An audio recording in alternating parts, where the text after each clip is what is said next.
வணக்கம். இன்றைக்கி நம்ம பார்க்க போகிற சமையல் ஒரு 2 வகையான சிம்பிளாக பண்ணக்கூடிய சட்னி ரெசிபி தான் பார்க்க போகிறோம். இட்லி, தோசை, சப்பாத்தி, ஊத்தப்பம் எல்லாத்துக்கும் கருவேப்பிலை சட்னி எப்படி செய்யலாம் வாங்க எப்படி செய்யலாங்கிறத பார்க்கலாம். ஃபஸ்ட்டு ஒரு பேன் எடுத்துக்கலாம். இதில் வந்து ஒரு 4 டேபிள் ஸ்பூன் அளவுக்கு எண்ணெய் விட்டுக்கலாம். கருவேப்பிலை வறுக்கணும், அதுக்கப்புறம் வெங்காயம் தக்காளிலாம் வதக்கணும், அதனால் கொஞ்சம் எண்ணெய் விட்டுக்கலாம்.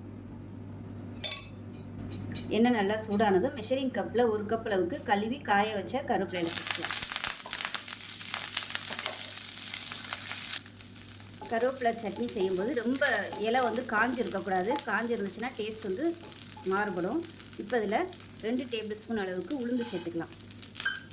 இதையும் சேர்த்து நல்லா வதக்கிக்கலாம். இப்போ இதில் 15 சின்ன வெங்காயம் சேர்த்துக்கலாம். 4 பல் பூண்டு சேர்த்துக்கலாம். அது கூடவே மீடியம் சைஸாக ஒரு பெரிய வெங்காயம் சேர்த்துக்கலாம். ஃபுல் அண்ட் ஃபுல் சின்ன வெங்காயம் சேர்க்குறனாலும் சேர்த்துக்கலாம், இல்லைன்னா நீங்கள் பெரிய வெங்காயம் சேர்க்குறனாலும் சேர்த்துக்கலாம். உங்களோட விருப்பம்னா நான் வந்து 2 கலந்து சேர்த்துருக்கேன். இப்போ இதில் ஒரு 7 பச்சை மிளகாய் சேர்த்துக்கலாம்.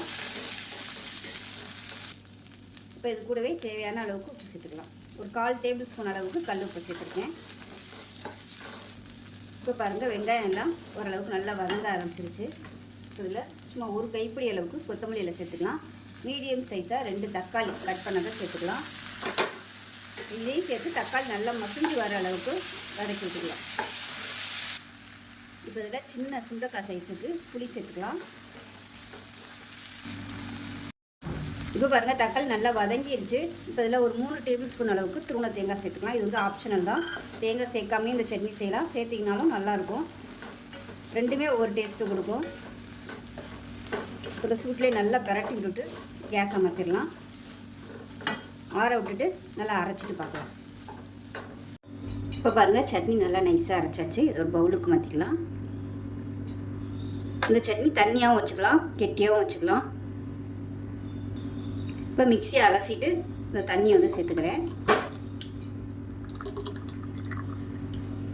இப்போ எப்பயும் போல் தாளிச்சிக்கலாம். கடுகு, உளுந்து, கருவேப்பிலை, பெருங்காயம் போட்டு தாளிச்சிருக்கேன். அப்படியே அந்த சட்னியில் கொட்டிடலாம். அருமையான இரும்பு சத்து நிறைந்த கருவேப்பிலை சட்னி ரெடி ஆயிடுச்சு. வாரத்தில் ஒரு 2 இல்லை ஒரு 3 நாள் இந்த சட்னி ரெகுலராக எடுத்துகிட்டு வந்தீங்கன்னா முடி கொட்டுற பிரச்சனை இருக்காது. ப்ரெஷர் குறையும், சுகர் லெவல் நல்லா கண்ட்ரோல் பண்ணும், இரும்பு சத்தும் நல்லா அதிகமாகும், ஹெச்பி லெவலும் நல்லா அதிகமாகும். செஞ்சு பாருங்கள். செஞ்சு பார்த்துட்டு எப்படி வந்துச்சுங்கிறத சொல்லுங்கள். வீடியோ பிடிச்சினா லைக் பண்ணுங்கள், கமெண்ட் பண்ணுங்கள், சேனலை சப்ஸ்கிரைப் பண்ணுங்கள், பக்கத்தில் உள்ள பெல் பட்டனையும் ப்ரெஸ் பண்ணுங்கள். நன்றி. சட்னி எப்படி செய்யலாங்கிறத பார்க்கலாம். ஒரு பேன் எடுத்துக்கலாம். பேன் சூடானதும் ஒரு 2 டீஸ்பூன் அளவுக்கு எண்ணெய் விட்டுக்கலாம். எண்ணெய் சூடானதும் 2 டேபிள் ஸ்பூன் உளுந்து சேர்த்துக்கலாம். நல்லா சிவந்து வர அளவுக்கு நல்லா வறுத்துக்கலாம்.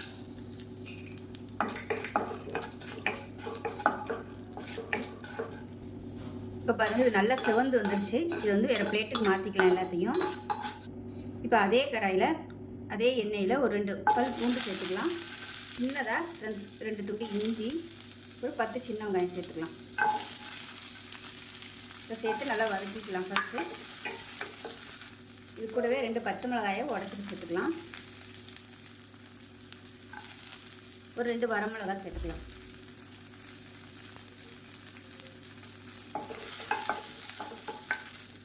இது கூடவே ஒரு கைப்பிடி அளவுக்கு புதினா இலை, அதே மாதிரி ஒரு கைப்பிடி கொத்தமல்லி.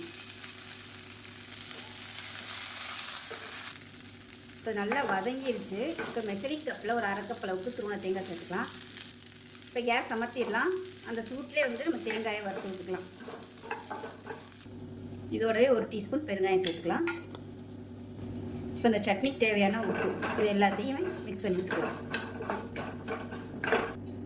இப்போ இது ஆறுனதுக்கப்புறமா மிக்ஸி ஜாரில் சேர்த்துட்டு அரைச்சிட்டு பார்க்கலாம். இப்போ வந்து வதக்கின எல்லாத்தையுமே மிக்ஸி ஜாரில் சேர்த்துருக்கேன். இது கூடவே நம்ம வறுத்து வச்சுருக்க இந்த உளுந்தையும் சேர்த்துக்கலாம். சேர்த்துட்டு நல்லா நைஸாக அரைச்சிட்டு பார்க்கலாம். இப்போ பாருங்கள், சட்னி வந்து அரைச்சாச்சு. இது வந்து கெட்டியாகவும் வச்சுக்கலாம், தண்ணியாகவும் வச்சுக்கலாம், உங்களோட விருப்பம் தான். இப்போ மிக்ஸி அலசிட்டு அந்த தண்ணியை சேர்த்துக்கலாம். நான் வந்து இன்றைக்கி தண்ணியாக தான் வைக்கிறேன்.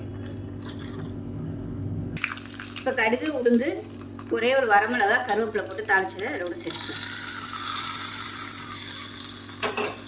அவ்வளோதான், அருமையான ஒரு க்ரீன் சட்னி ரெடி ஆயிடுச்சு. ஹோட்டல் ஸ்டைலில் டேஸ்ட்டு சூப்பராக இருக்கும். இட்லி, தோசை எல்லாத்துக்குமே அருமையாக இருக்கும்.